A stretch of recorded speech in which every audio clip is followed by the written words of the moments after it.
नमस्कार। दोपहर समाचार में आपका स्वागत है। जम्मू कश्मीर में श्री अमरनाथ जी पवित्र गुफा के निकट बादल फटने के बाद खोज और बचाव अभियान जारी है। मृतकों की संख्या बढ़कर 15 हुई। राष्ट्रपति रामनाथ कोविंद ने नई दिल्ली में युवा सम्मेलन को संबोधित किया। राष्ट्रपति का युवाओं से देश की प्रगति और विकास में अधिकतम योगदान देने का आह्वान। गृह मंत्री अमित शाह ने जयपुर में उत्तरी क्षेत्रीय परिषद की बैठक की अध्यक्षता की। प्रधानमंत्री नरेंद्र मोदी कल वीडियो कॉन्फ्रेंसिंग के माध्यम से प्राकृतिक खेती सम्मेलन को संबोधित करेंगे। प्रधानमंत्री मंगलवार को झारखंड के देवघर में 16,000 करोड़ रुपए से अधिक की विभिन्न विकास परियोजनाओं का उद्घाटन और शिलान्यास करेंगे। जापान के पूर्व प्रधानमंत्री शिंजो आबे के सम्मान में आज एक दिवसीय राष्ट्रीय शोक रखा गया है। क्वाड देशों ने संयुक्त वक्तव्य में उनके निधन पर शोक व्यक्त किया। विश्व प्रसिद्ध बहुड़ा यात्रा ओडिशा के पुरी में आयोजित की जा रही है।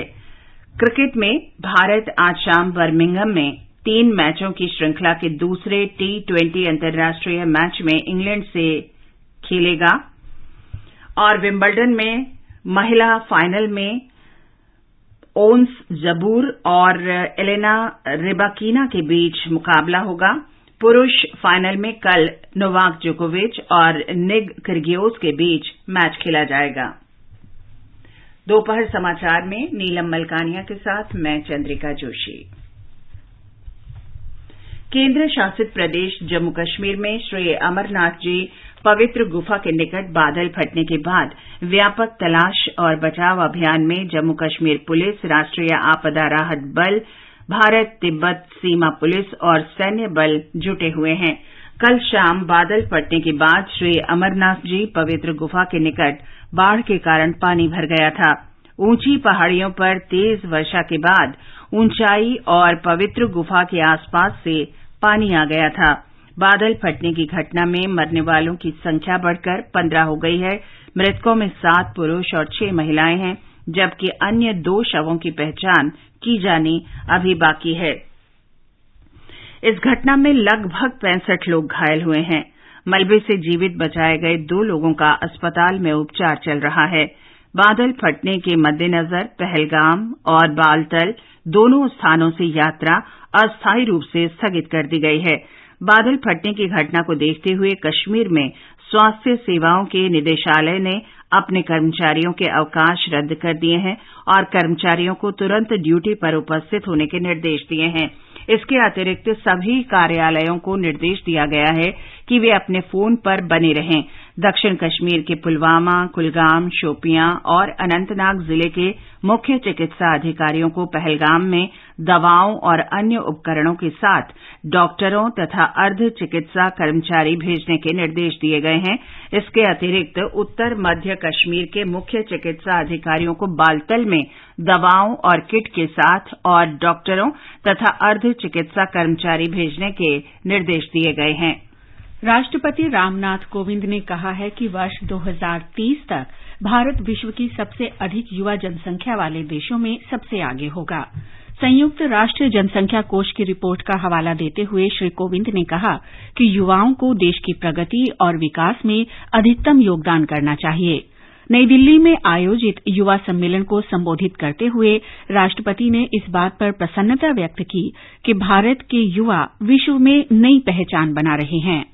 आप जैसे युवाओं के बीच आकर मुझे अद्भुत ऊर्जा की अनुभूति होती है। युवा किसी भी देश का वर्तमान और भविष्य दोनों होते हैं। उनकी प्रतिभा और क्षमता देश को गौरव प्रदान करने में विशेष भूमिका निभाती है। अतः ये कहना उचित होगा कि आज का युवा कल का इतिहास निर्माता है। आप सबके समक्ष खड़े होकर महसूस कर सकता हूं कि मैं अपने देश के स्वर्णिम भविष्य के सामने खड़ा हूं। राष्ट्रपति ने कहा कि भारतीय युवाओं ने औषधि, प्रौद्योगिकी और सूचना टेक्नोलॉजी के सभी क्षेत्रों के हर वर्ग में महत्वपूर्ण उपलब्धियां हासिल की हैं। स्वामी विवेकानंद का स्मरण करते हुए राष्ट्रपति ने कहा कि उन्हें युवा शक्ति पर अटूट विश्वास था। केंद्रीय गृह मंत्री अमित शाह आज जयपुर में उत्तरी क्षेत्रीय परिषद की 30वीं बैठक की अध्यक्षता कर रहे हैं। राजस्थान के मुख्यमंत्री अशोक गहलोत, हरियाणा के मुख्यमंत्री मनोहर लाल, हिमाचल प्रदेश के मुख्यमंत्री जयराम ठाकुर और दिल्ली के उपराज्यपाल विनय कुमार सक्सेना, लद्दाख के उपराज्यपाल आर.के. माथुर और चंडीगढ़ के प्रशासक बनवारी लाल पुरोहित तथा वरिष्ठ अधिकारीगण भी बैठक में शामिल हैं। बैठक में भाखड़ा और पौंग बांध में पर्याप्त जलस्तर बनाए रखने, भाखड़ा व्यास प्रबंधन बोर्ड में राजस्थान की सदस्यता, यौन दुराचार के मामलों की जांच में तेजी लाने, पॉक्सो अधिनियम के तहत मामले जल्दी निपटाने, सामाजिक सुरक्षा योजनाओं के अंतर्गत राशि सीधे बैंक में ट्रांसफर करने की व्यवस्था का विस्तार करने, ग्रामीण क्षेत्रों में प्रधानमंत्री ग्राम सड़क योजना के अंतर्गत सड़क बनाने के नए मानदंड निर्धारित करने, पराली जलाने पर रोक लगाने, सुरक्षा, साइबर अपराध, नशीले पदार्थों के कारोबार, राज्यों के बीच सीमा विवाद, सड़क परिवहन उद्योग, पानी, बिजली और अन्य मुद्दों पर चर्चा हो रही है। उत्तर क्षेत्रीय परिषद में राजस्थान, हरियाणा, हिमाचल प्रदेश, पंजाब और केंद्र शासित प्रदेश जम्मू कश्मीर, लद्दाख, दिल्ली और चंडीगढ़ शामिल हैं। इससे पहले परिषद की बैठक 2019 में हुई थी। जयपुर में परिषद की बैठक 25 वर्ष बाद हो रही है। 8 वर्ष में प्रधानमंत्री नरेंद्र मोदी के निर्देशन में क्षेत्रीय परिषदों और उनकी स्थायी समितियों की बैठकों की संख्या 3 गुना बढ़ी है। क्षेत्रीय परिषदें राज्यों के बीच सामाजिक और आर्थिक विकास से जुड़े महत्वपूर्ण विषयों पर आपसी विचार विमर्श के माध्यम से समन्वित सोच विकसित करने में मदद करती हैं। इससे पहले आज प्रदेश भाजपा नेताओं ने जयपुर हवाई अड्डे पहुंचने पर श्री अमित शाह का स्वागत किया। उत्तर प्रदेश में कई विपक्षी दलों ने एनडीए की राष्ट्रपति पद की उम्मीदवार द्रौपदी मुर्मू को समर्थन देने की घोषणा की है। इनमें सुहेलदेव भारतीय समाज पार्टी के नेता ओम प्रकाश राजभर, जनसत्ता दल के नेता रघुराज प्रताप सिंह और समाजवादी पार्टी के विधायक शिवपाल सिंह यादव शामिल हैं। ये नेता बहुजन समाज पार्टी के विधायक उमाशंकर सिंह सहित मुख्यमंत्री योगी आदित्यनाथ द्वारा द्रौपदी मुर्मू के समर्थन के लिए आयोजित रात्रि भोज में सम्मिलित हुए। सुश्री मुर्मू समर्थन जुटाने के लिए कल लखनऊ पहुंची थीं। महाराष्ट्र के मुख्यमंत्री एकनाथ शिंदे और उप मुख्यमंत्री देवेंद्र फडणवीस ने आज राष्ट्रपति भवन में राष्ट्रपति रामनाथ कोविंद से भेंट की। बाद में दोनों नेता भाजपा अध्यक्ष जेपी नड्डा से भी मिले। हमारे संवाददाता ने सूत्रों के हवाले से बताया कि बातचीत में महाराष्ट्र मंत्रिमंडल के विस्तार के बारे में चर्चा हुई। श्री शिंदे और श्री फडणवीस ने कल गृहमंत्री अमित शाह से भेंट की थी। महाराष्ट्र में मुख्यमंत्री और उप मुख्यमंत्री को शपथ दिलाई जा चुकी है और शेष मंत्रियों को अभी शपथ दिलाई जानी है। एकनाथ शिंदे सरकार ने सोमवार को 99 के मुकाबले 164 मतों से सदन का विश्वास प्राप्त किया था। प्रधानमंत्री नरेंद्र मोदी कल वीडियो कॉन्फ्रेंसिंग के माध्यम से प्राकृतिक खेती सम्मेलन को संबोधित करेंगे। इसका आयोजन गुजरात में सूरत में किया जा रहा है। हमारे संवाददाता ने बताया है कि इसमें बड़ी संख्या में किसान भाग लेंगे। साथ ही वे अन्य सभी पक्ष उपस्थित रहेंगे जिन्होंने सूरत में प्राकृतिक खेती को अपनाकर एक सफलता की कहानी का सृजन किया था। प्रधानमंत्री नरेंद्र मोदी ने इस साल मार्च महीने में गुजरात पंचायत महासम्मेलन में अपने संबोधन में प्रत्येक गांव में कम से कम 75 किसानों को खेती के प्राकृतिक तरीके अपनाने का आह्वान किया था। आजादी के अमृत महोत्सव के अंतर्गत प्रधानमंत्री के इस आह्वान से प्रेरित होकर सूरत जिले ने प्राकृतिक खेती को अपनाने में बड़ी सफलता दर्ज की है, जिसके अंतर्गत किसानों की मदद करने के लिए किसान समूहों, निर्वाचित प्रतिनिधियों, सहकारी समितियों और बैंकों जैसे विभिन्न हितधारकों और संस्थानों को इनकी जानकारी देकर प्रेरित करने के लिए एक ठोस और समन्वित प्रयास किया गया, जिसके फलस्वरूप प्रत्येक ग्राम पंचायत में कम से कम 75 किसानों की पहचान की गई और उन्हें प्राकृतिक खेती करने के लिए प्रशिक्षित किया गया। आज सूरत जिले में 90 विभिन्न समूहों में किसानों को प्रशिक्षित किया गया है, जिसके परिणाम स्वरूप जिले में 41,000 से अधिक किसानों को प्राकृतिक खेती के लिए प्रशिक्षण मिल चुका है। योगेश पंड्या, आकाशवाणी समाचार, अहमदाबाद। प्रधानमंत्री नरेंद्र मोदी 12 जुलाई को झारखंड में देवघर में 16,000 करोड़ रुपए से अधिक की विभिन्न विकास परियोजनाओं का उद्घाटन करेंगे और आधारशिला रखेंगे। प्रधानमंत्री उसी दिन शाम को पटना में बिहार विधानसभा के शताब्दी समारोह के समापन पर संबोधन करेंगे। प्रधानमंत्री बिहार विधानसभा के 100 वर्ष पूरा होने के अवसर पर निर्मित शताब्दी स्मृति स्तंभ का भी उद्घाटन करेंगे। श्री मोदी विधानसभा संग्रहालय की आधारशिला भी रखेंगे। ब्यौरा हमारी संवाददाता से।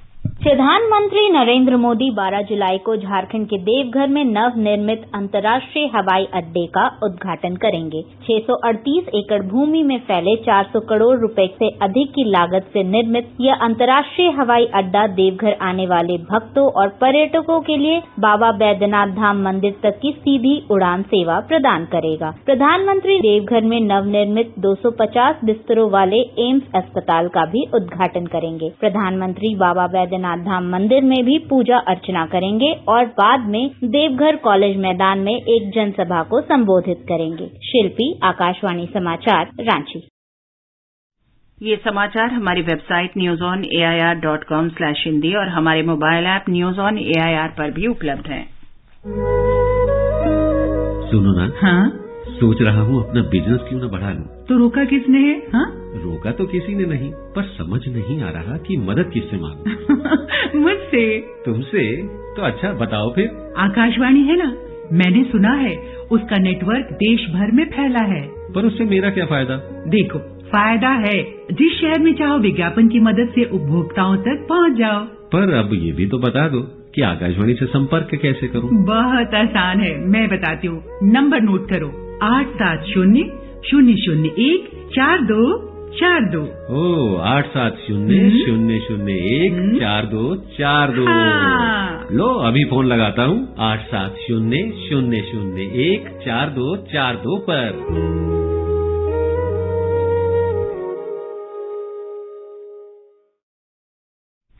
दोपहर समाचार में आपका फिर स्वागत है। आगे बढ़ने से पहले मुख्य समाचारों पर एक नजर। जम्मू कश्मीर में श्री अमरनाथ जी पवित्र गुफा के निकट बादल फटने के बाद खोज और बचाव अभियान जारी है। मृतकों की संख्या बढ़कर 15 हुई। राष्ट्रपति रामनाथ कोविंद ने नई दिल्ली में युवा सम्मेलन को संबोधित किया। राष्ट्रपति का युवाओं से देश की प्रगति और विकास में अधिकतम योगदान देने का आह्वान। गृहमंत्री अमित शाह ने जयपुर में उत्तरीय क्षेत्रीय परिषद की बैठक की अध्यक्षता की। प्रधानमंत्री नरेंद्र मोदी कल वीडियो कॉन्फ्रेंसिंग के माध्यम से प्राकृतिक खेती सम्मेलन को संबोधित करेंगे। प्रधानमंत्री मंगलवार को झारखंड के देवघर में 16,000 करोड़ रुपए से अधिक की विभिन्न विकास परियोजनाओं का उद्घाटन और शिलान्यास करेंगे। जापान के पूर्व प्रधानमंत्री शिंजो आबे के सम्मान में आज 1 दिवसीय राष्ट्रीय शोक रखा गया है। क्वाड देशों ने संयुक्त वक्तव्य में उनके निधन पर शोक व्यक्त किया। विश्व प्रसिद्ध बहुडा यात्रा ओडिशा के पुरी में आयोजित की जा रही है। क्रिकेट में भारत आज शाम बर्मिंघम के एडबेस्टन में 3 मैचों की श्रृंखला के दूसरे T20 अंतर्राष्ट्रीय मैच में इंग्लैंड से खेलेगा और विंबलडन टेनिस में महिला फाइनल्स में ओन्स जबूर और एलेना रिबाकिना के बीच मुकाबला होगा। पुरुष फाइनल में कल नोवाक जोकोविच और निक किर्गियोस के बीच मैच होगा। कंपटीशन की अगर आप कर रहे हैं तैयारी, तो उनके लिए ऑल इंडिया रेडियो पर हम लाए हैं अभ्यास, एक ऐसा कार्यक्रम जिसमें आप पूछेंगे सवाल व्हाट्सएप नंबर 9289094044 पर या फिर ईमेल करेंगे abhyas.airnews@gmail.com पर और हमारे विशेषज्ञ देंगे इसका जवाब। आपका अभ्यास हमारा प्रयास।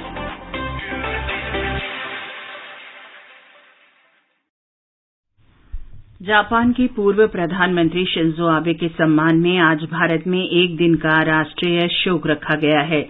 श्री आबे को कल सुबह पश्चिमी जापान में चुनावी भाषण के दौरान गोली मार दी गई थी। राष्ट्रपति रामनाथ कोविंद, उपराष्ट्रपति एम वेंकैया नायडू और प्रधानमंत्री नरेंद्र मोदी ने शिंजो आबे के निधन पर गहरा दुख व्यक्त किया है। राष्ट्रपति ने कहा कि शिंजो आबे महान राजनेता थे और वे इतने मिलनसार थे कि दुनिया भर में उन्हें पसंद किया जाता था। उपराष्ट्रपति ने कहा कि शिंजो आबे ने भारत जापान संबंधों को मजबूत करने में महत्वपूर्ण भूमिका निभाई। प्रधानमंत्री ने नई दिल्ली में एक समारोह में कहा कि वे इस घटना से स्तब्ध रह गए। मेरे घनिष्ठ मित्र और जापान के पूर्व प्रधानमंत्री श्री शिंजो आबे अब हमारे बीच नहीं रहे हैं। मेरे लिए अपूरणीय क्षति और असहनीय पीड़ा का दिन है। शिंजो आबे जी मेरे तो साथी थे ही, वो भारत के भी उतने ही विश्वसनीय दोस्त थे। उनके कार्यकाल में भारत जापान में उनके जो राजनीतिक संबंध थे हमारे, वो को नई ऊंचाई तो मिली ही। हमने दोनों देशों की साझी विरासत से जुड़े रिश्तों को भी खूब आगे बढ़ाया। आज भारत के विकास की जो गति है, जापान के सहयोग से हमारे यहाँ जो कार्य हो रहे हैं, इनके जरिए आबे जी भारत के जनमन में सालों तक बसे रहेंगे। मैं एक बार फिर दुखी मन से मेरे दोस्त को श्रद्धांजलि देता हूँ। प्रधानमंत्री नरेंद्र मोदी, अमेरिका के राष्ट्रपति जो बाइडेन और ऑस्ट्रेलिया के प्रधानमंत्री एंथनी एल्बनीज ने जापान के पूर्व प्रधानमंत्री शिंजो आबे के निधन पर जारी संयुक्त वक्तव्य में श्री आबे को इन देशों के साथ जापान के संबंधों में क्रांतिकारी बदलाव लाने वाला नेता बताया है। उन्होंने कहा कि आबे की स्मृति को सजीव बनाए रखने के लिए वे इस क्षेत्र की शांति और समृद्धि सुनिश्चित करने के प्रयास तेज करेंगे। तीनों नेताओं ने ऑस्ट्रेलिया, भारत, जापान और अमेरिका के बीच क्वाड वार्ता शुरू करने और हिंद प्रशांत क्षेत्र को मुक्त और खुला बनाने की दिशा में श्री आबे की अग्रणी पहल का स्मरण किया। श्रीलंका के राष्ट्रपति गोताबया राजपक्ष आज अपना आवास प्रदर्शनकारियों द्वारा घेर लिए जाने और आवास के भीतर घुस जाने के कारण वहां से किसी अज्ञात स्थान पर चले गए हैं। रक्षा मंत्रालय के सूत्रों ने समाचार एजेंसी को बताया कि इस सप्ताह के अंत में निर्धारित रैली से पहले राष्ट्रपति गोताबया राजपक्ष की सुरक्षा को देखते हुए उन्हें सरकारी निवास से हटा लिया गया है। हजारों प्रदर्शनकारियों की पुलिस के साथ झड़पें हुई और उन्होंने कोलंबो में राष्ट्रपति के सरकारी आवास में घुसने के लिए बैरिकेड्स को नुकसान पहुंचाया। अस्पताल के सूत्रों के अनुसार 2 पुलिसकर्मियों समेत कम से कम 21 लोग जारी विरोध प्रदर्शन में घायल हुए हैं और उन्हें अस्पताल में भर्ती करवाया गया है।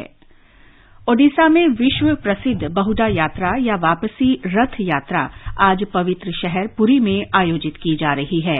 गुंडीचा मंदिर में कुछ दिन बिताने के बाद भगवान जगन्नाथ, उनके बड़े भाई बलभद्र और बहन सुभद्रा के विग्रह पुरी के जगन्नाथ मंदिर में वापस लौटते हैं।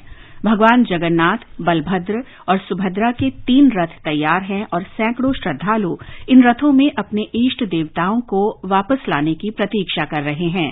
श्रद्धालुओं की भारी भीड़ को देखते हुए पुरी में पर्याप्त सुरक्षा और यातायात के प्रबंध किए गए हैं। विंबलडन टेनिस टूर्नामेंट के महिला सिंगल्स फाइनल में आज ट्यूनीशिया की ओंस जब्यूर और कजाकिस्तान की एलेना रायबकीना के बीच मुकाबला होगा। मैच भारतीय समय के अनुसार शाम 6:30 बजे से शुरू होगा।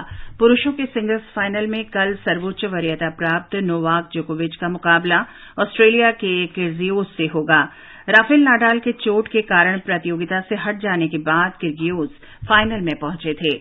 भारत और इंग्लैंड के बीच 3 मैचों की 2020 क्रिकेट श्रृंखला का दूसरा मैच आज शाम 7 बजे से बर्मिंघम के एजबेस्टन में खेला जाएगा। भारत ने पहला मैच 50 रन से जीतकर श्रृंखला में 1-0 की बढ़त बना ली है। मलेशिया मास्टर्स बैडमिंटन टूर्नामेंट के सेमीफाइनल में भारत के एचएस प्रणॉय आज हांगकांग के लॉग एंगल से खेलेंगे। पीवी सिंधु के महिला सिंगल्स क्वार्टर फाइनल में हार जाने के बाद प्रतियोगिता में प्रणॉय अकेले भारतीय बचे हैं। क्वार्टर फाइनल में कल प्रणॉय ने विश्व में 14वें नंबर के जापान के केंता त्सुनेयामा को 25-23, 22-20 से हराया था। आजादी का अमृत महोत्सव के अंतर्गत आइए अब सुनते हैं आकाशवाणी की विशेष प्रस्तुति आजादी का सफर। आजादी का अमृत महोत्सव।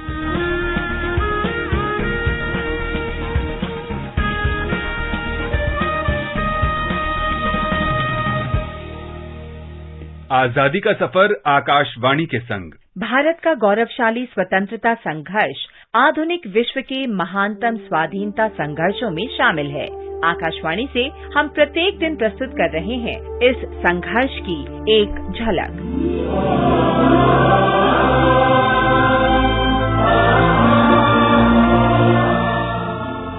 आज की कड़ी में हम राष्ट्रवादी सत्यनारायण सिन्हा को याद कर रहे हैं। उनका जन्म 9 जुलाई 1900 को बिहार के दरभंगा में हुआ था।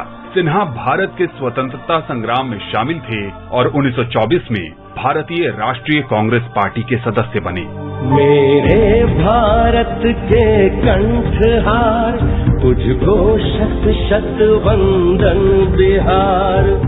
सिन्हा ने स्कूली शिक्षा मुजफ्फरपुर जिला स्कूल से प्राप्त की और बाद में पटना विश्वविद्यालय से कानून की डिग्री ली। वे किसान और जमींदार के रूप में बड़े हुए और बाद में बिहार की राजनीति में शामिल हो गए। वो 1926 में बिहार विधान परिषद के सदस्य और 1934 में केंद्रीय विधानसभा के सदस्य बने।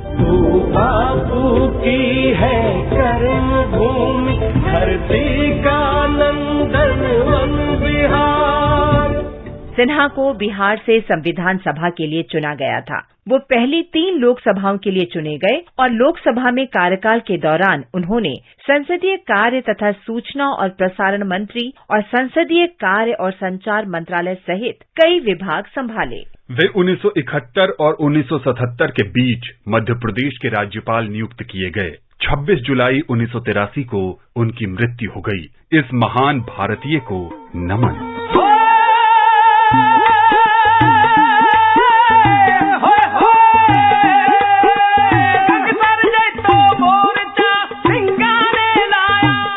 हम स्वतंत्रता सेनानी तारा सिंह को भी याद कर रहे हैं। उनका निधन 9 जुलाई 1925 को हुआ था। पंजाब के जालंधर जिले के निवासी तारा सिंह 1925 में सभी प्रार्थना सभाओं पर प्रतिबंध के ब्रिटिश आदेश के खिलाफ जैतो गुरुद्वारा गंगसर नाभा के लिए 11वें अहिंसक शहीदी जत्थे में शामिल थे। जत्था जब गुरुद्वारे पहुंचा तो पुलिस ने उसे रोक लिया और बड़ी संख्या में जत्थे के सदस्यों को गिरफ्तार कर लिया। तारा सिंह को भी गिरफ्तार कर लिया गया। 9 जुलाई 1925 को पुलिस हिरासत में उनकी मृत्यु हो गई। भारत माता के इस वीर शहीद को शत शत नमन। हम स्वतंत्रता सेनानी देनू शाह को याद कर रहे हैं, जिन्होंने 1857 में स्वतंत्रता के प्रथम संग्राम में भाग लिया था। उत्तर प्रदेश के फर्रुखाबाद के निवासी शाह शुरू में ब्रिटिश भारतीय सेना में सिपाही थे, लेकिन विद्रोह के दौरान उन्होंने ब्रिटिश नौकरी छोड़ दी। उन्होंने अंग्रेजों के खिलाफ विभिन्न स्थानों पर लड़ाई लड़ी, लेकिन एक मुठभेड़ के दौरान ब्रिटिश सैनिकों ने उन्हें पकड़ लिया। 9 जुलाई 1858 को देनू शाह को फांसी दे दी गई। भारत के इस वीर सपूत को नमन। हम शहीद घुनू सिंह को भी याद कर रहे हैं, जिन्हें 9 जुलाई 1857 को अंग्रेजों ने फांसी दी। उत्तर प्रदेश में बेलौंजा के निवासी घुनू सिंह शुरू में ब्रिटिश सेना की 23वीं रेजिमेंट नेटिव इन्फेंट्री में नौकरी करते थे। बाद में उन्होंने नौकरी छोड़ दी और 1857 के स्वतंत्रता संग्राम में शामिल हो गए। घुनू सिंह को अंग्रेजों ने पकड़ लिया और उन पर नौकरी छोड़ने तथा विद्रोह के आरोप लगाए गए। उन्हें मौत की सजा सुनाई गई और 9 जुलाई 1857 को उन्हें फांसी दे दी गई। आकाशवाणी समाचार की ओर से इस वीर स्वतंत्रता सेनानी को नमन। हम स्वतंत्रता सेनानी लक्ष्मण प्रसाद को भी याद कर रहे हैं, जो उत्तर प्रदेश के गाजीपुर के रहने वाले थे। वे ब्रिटिश ईस्ट इंडिया कंपनी की सेना की 23वीं रेजिमेंट में सैनिक थे। उन्होंने 1857 में स्वतंत्रता के प्रथम संग्राम में भाग लिया। उन्हें कंपनी की सेना ने पकड़ लिया और 9 जुलाई 1857 को फांसी दे दी गई। मां भारती के इस सपूत को नमन। आज बस इतना ही। आजादी का सफर आकाशवाणी के संग। कल फिर मिलेंगे नई कड़ी के साथ।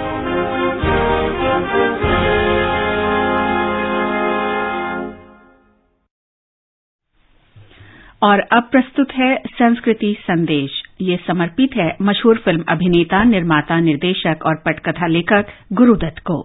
आज 9 जुलाई है और जन्मदिन है हिंदी फिल्मों के प्रसिद्ध अभिनेता, निर्देशक और फिल्म निर्माता गुरुदत्त का। उन्हीं गुरुदत्त का जिन्होंने 1950 और 1960 के दशक में प्यासा, कागज के फूल, साहिब बीबी और गुलाम, 14वीं का चांद और सीआईडी जैसी फिल्मों का उपहार देकर देश विदेश के दर्शकों का दिल जीत लिया।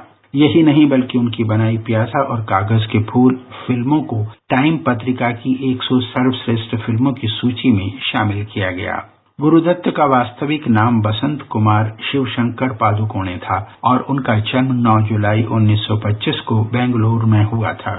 गुरुदत्त ने पहले कुछ समय कलकत्ता जाकर टेलीफोन ऑपरेटर की नौकरी की, लेकिन जल्द ही वे वहां से इस्तीफा देकर 1944 में अपने माता पिता के पास बम्बई लौट आए। उनके चाचा ने उन्हें प्रभात फिल्म कंपनी पूना भेज दिया। प्रभात में काम करते हुए उन्होंने देवानंद और रहमान से अपने संबंध बना लिए। वहीं सुप्रसिद्ध फिल्म निर्माता वी शांताराम ने कला मंदिर के नाम से अपना स्टूडियो खोल रखा था। ये अनुबंध 1947 में खत्म हो गया। लगभग 10 महीने तक गुरुदत्त बेरोजगारी की हालत में माटुंगा में अपने परिवार के साथ रहते रहे। देखा जाए तो उनके संघर्ष का यही वो समय था जब उन्होंने लगभग आत्मकथा शैली में प्यासा फिल्म की पटकथा लिखी। 1947 में प्रभात के विफल हो जाने के बाद गुरुदत्त बम्बई आ गए। बम्बई में ही देवानंद ने उन्हें अपनी नई कंपनी नवकेतन में एक निर्देशक के रूप में अवसर दिया, किंतु दुर्भाग्य से ये फिल्म फ्लॉप हो गई। कहा जा सकता है कि गुरुदत्त द्वारा निर्देशित पहली फिल्म थी नवकेतन के बैनर तले बनी बाजी, जो 1951 में प्रदर्शित हुई। 10 अक्टूबर 1964 की सुबह गुरुदत्त पेंटर रोड में अपने बेडरूम में मृत पाए गए। इससे पूर्व भी उन्होंने 2 बार आत्महत्या का प्रयास किया था। आखिरकार तीसरे प्रयास ने उनकी जान ले ली और उनके चाहने वाले उन्हें पुकारते रह गए। महाराष्ट्र में अत्यंत महत्वपूर्ण त्योहारों में से एक आषाढ़ी एकादशी राज्य भर में कल मनाई जाएगी। लगभग 12 से 14 लाख वरकारी यानी तीर्थयात्री राज्य के विभिन्न भागों से यात्रा करते हुए आषाढ़ी एकादशी पर भगवान विट्ठल की पूजा अर्चना के लिए पंढरपुर पहुंचेंगे। कोविड महामारी के कारण पिछले 2 वर्ष में अनौपचारिक आयोजन के बाद इस वर्ष आषाढ़ी एकादशी पूरे उल्लास, आस्था और श्रद्धा के साथ मनाई जाएगी। एक रिपोर्ट। जिला परिषद के सीईओ दिलीप स्वामी ने आकाशवाणी से बात करते हुए कहा कि पालकी मार्ग पर 174 स्थानों पर स्वास्थ्य केंद्र बनाए गए हैं। इसके अलावा वारकरियों के लिए टीकाकरण और कोविड जांच केंद्र भी स्थापित किए गए हैं। श्री स्वामी ने बताया कि महिला वारकरियों का विशेष ध्यान रखने हेतु इन स्वास्थ्य केंद्रों पर स्त्री रोग विशेषज्ञ भी तैनात है। पालकी के हर पड़ाव पर स्तनपान कराने वाली माताओं के लिए एक अलग कक्ष बनाया गया है। जिला परिषद के सीईओ ने बताया कि बीमार वारकरियों के लिए बाइक एम्बुलेंस भी तैनात की गई है। ग्रीन वारी इस वर्ष की तीर्थयात्रा की एक विशेषता है, जिसके तहत आयोजकों ने पालकी मार्ग के किनारे 10,000 पौधे लगाने का लक्ष्य रखा है। इसी बीच आषाढ़ी एकादशी और बकरीद कल एक ही दिन मनाई जाएगी। इस बात को ध्यान में रखते हुए सामाजिक सौहार्द बनाए रखने के लिए औरंगाबाद जिले के पुलिस थाने शांति समिति की बैठकें आयोजित कर रहे हैं। माधुरी पांगे, आकाशवाणी समाचार, मुंबई। और अब मौसम। महाराष्ट्र के कई जिलों में तेज बारिश हो रही है। सतारा जिले के पश्चिमी भाग में लगातार वर्षा से वेन्ना झील पूरी तरह भरी हुई है। उधर नासिक में गोदावरी नदी में जलस्तर बढ़ने के कारण बाढ़ जैसी स्थिति बनी हुई है। नासिक, इगतपुरी, त्र्यंबकेश्वर, पेठ और अन्य स्थानों पर वर्षा के कारण नदी और नाले लबालब बह रहे हैं। विभिन्न स्थानों पर पेड़ उखड़ने के कारण यातायात अवरुद्ध है। भंडारा जिले में वेनगंगा नदी का जलस्तर खतरे के निशान को पार कर रहा है। मुंबई, ठाणे, पालघर और रायगढ़ जिलों में काफी बारिश हो रही है। इस बीच दिल्ली में बादल छाए रहने की संभावना है। चेन्नई में आंशिक रूप से बादल छाए रहेंगे और 1 या 2 स्थानों पर गरज के साथ बौछारें पड़ सकती हैं। श्रीनगर, लेह और गिलगित में बादल छाए रहेंगे। श्रीनगर में गरज के साथ बौछारें पड़ने की संभावना है। जम्मू और मुजफ्फराबाद में गरज के साथ वर्षा हो सकती है। और अंत में मुख्य समाचार एक बार फिर। जम्मू कश्मीर में श्री अमरनाथ जी पवित्र गुफा के निकट बादल फटने के बाद खोज और बचाव अभियान जारी है। मृतकों की संख्या बढ़कर 15 हो गई है।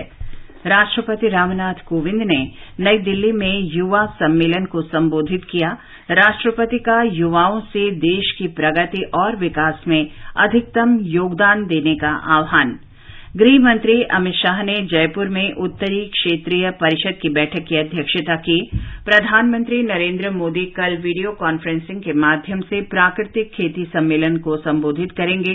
प्रधानमंत्री मंगलवार को झारखंड के देवघर में 16,000 करोड़ रुपए से अधिक की विभिन्न विकास परियोजनाओं का उद्घाटन और शिलान्यास करेंगे। जापान के पूर्व प्रधानमंत्री शिंजो आबे के सम्मान में आज 1 दिवसीय राष्ट्रीय शोक रखा गया है। क्वाड देशों ने संयुक्त वक्तव्य में उनके निधन पर शोक व्यक्त किया। विश्व प्रसिद्ध बहुड़ा यात्रा ओडिशा के पुरी में आयोजित की जा रही है। क्रिकेट में भारत आज शाम बर्मिंघम में एजबेस्टन में 3 मैचों की श्रृंखला के दूसरे T20 अंतर्राष्ट्रीय मैच में इंग्लैंड से खेलेगा और विंबलडन टेनिस महिला फाइनल में ओन्स जबूर और एलेना रिबकीना के बीच मुकाबला होगा। पुरुष फाइनल में नोवाक जोकोविच और किर्गियोस के बीच कल मैच होगा। इसके साथ ही